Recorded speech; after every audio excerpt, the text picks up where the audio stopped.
படித்ததில் பிடித்தது.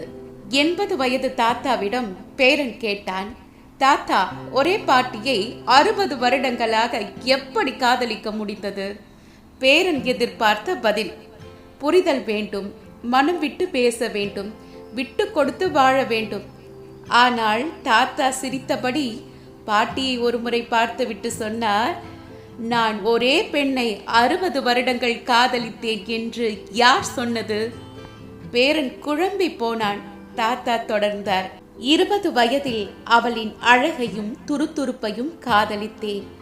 அது என் முதல் காதல். 30 வயதில் அவள் ஒரு தாயாக மாறிவிட்டாள். இரவு தூங்காமல் குழந்தையை தாலாட்டும் அவளை காதலித்தேன். அது என் இரண்டாம் காதல். 40 வயதில் குடும்பத்தின் சுமைகளை சிரித்தபடி சுமக்கும் துணிச்சலான பெண்ணை காதலித்தேன். அது என் மூன்றாம் காதல். 50 வயதில் பிள்ளைகளின் எதிர்காலத்திற்காக தன் ஆசைகளை மறந்துவிட்ட அவளை காதலித்தேன்.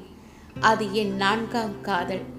60 வயதில் முகத்தில் சுருக்கங்கள் வந்திருந்தாலும் என் மனக்கவலைகளை ஒரு பார்வையில் புரிந்து கொள்ளும் தோழியை காதலித்தேன். அது என் ஐந்தாம் காதல். 70 வயதில் மருந்து சாப்பிட்டாயா என்று தினமும் கேட்கும் அக்கறையை காதலித்தேன். அது என் ஆறாம் காதல். 80 வயதில் என்னுடன் மெதுவாக நடந்து பழைய நினைவுகளை மீண்டும் மீண்டும் சொல்லி சிரிக்கும் என் உயிர் துணையை காதலித்தேன். அது என் ஏழாம் காதல். பேரன் அமைதியாக கேட்டுக்கொண்டிருந்தான்.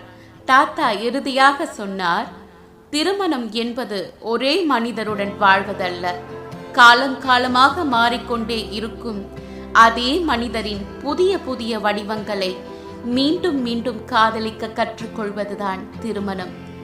அழகு மாறும், வயது மாறும், உடலும் மாறும், சூழ்நிலையும் மாறும். ஆனால் ஒவ்வொரு மாற்றத்திலும் இவள் இன்னும் என் காதலிதான் என்று சொல்ல முடிந்தால் அதுதான் 60 வருட திருமண வாழ்க்கையின் ரகசியம். காதல் என்பது ஒருமுறை விழுவதல்ல, வாழ்க்கையின் ஒவ்வொரு பருவத்திலும் அதே மனிதரிடம் மீண்டும் மீண்டும் விழுவதுதான் உண்மையான காதல். உங்கள் வாழ்க்கை துணை இன்று நீங்கள் முதலில் காதலித்த அதே மனிதரா, இல்லை காலம் உருவாக்கிய ஒரு புதிய மனிதரா?